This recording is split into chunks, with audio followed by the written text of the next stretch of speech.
Welcome to Baz Travels. If you value these 8K immersive tours, please subscribe and like the video. It only takes a few seconds. Your support is the only way I can keep this channel going and continue bringing you these high quality experiences. Thank you for being here. Leaving the historical complexity of Wright Square, we continue our southward journey down Bull Street, a path that many consider to be one of the most beautiful walks in America. As we move deeper into the historic district, the city begins to feel less like a commercial hub and more like a carefully curated museum of architectural styles. The buildings here aren't just structures, they are the physical manifestations of the dreams and ambitions of the people who built this city. The first major landmark we encounter is the Independence Presbyterian Church of Savannah. Completed in the late 1800s to replace a previous structure destroyed by fire, this church is a stunning example of late Georgia architecture. Its soaring white spire is a landmark for the entire city, a needle of elegance pointing towards the sky.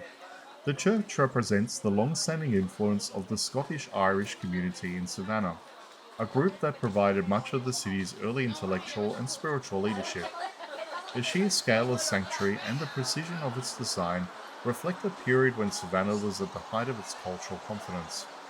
Directly adjacent is the Independent Presbyterian Church Administration Building, a structure that mirrors the church's dignity but with a slightly more functional, though no less beautiful aesthetic. Together, these buildings create a civic block that feels deeply rooted in tradition. The way the light hits the white stone and the way the shadows of the live oaks play across the facades create a cinematic quality that has not gone unnoticed by the world. This leads us directly into Chippewa Square, perhaps the most famous of all Savannah squares, known globally as the location of the bus stop scene in the film Forrest Gump. Chippewa Square has become a site of pilgrimage for movie lovers. But beyond its Hollywood fame, the square is a monument to American valor. At its center stands the massive statue of James Oglethorpe himself, the visionary founder of Georgia, created by the renowned sculptor Daniel Chester French, the same artist who designed the Lincoln Memorial in D.C.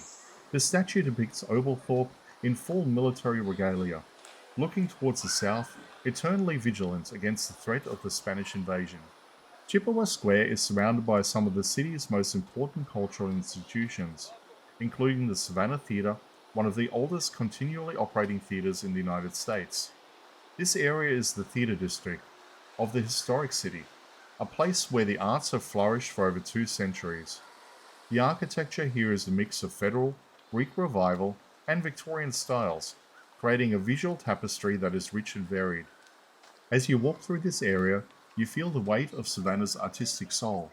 This is where the city's social life has always been at its most refined. The squares act as outdoor ballrooms, where the residents of the surrounding mansions would gather to see and to be seen. The density of the history here is staggering. Every corner holds a plaque, and every building has a story of a general, a poet, or a pioneer who once called this place home. The walk from Wright Square to Chippewa Square is a journey through the golden age of Savannah's design.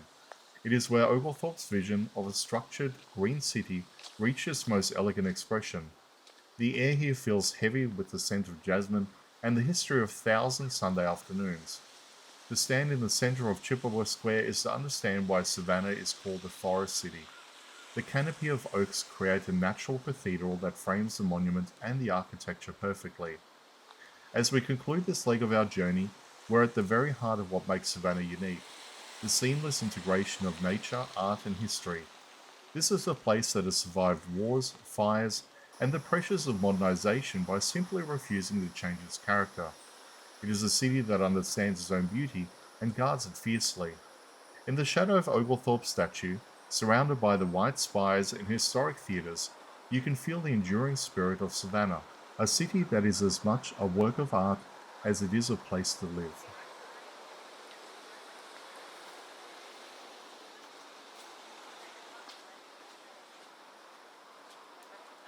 Now, I will say, um,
Simulation terminated.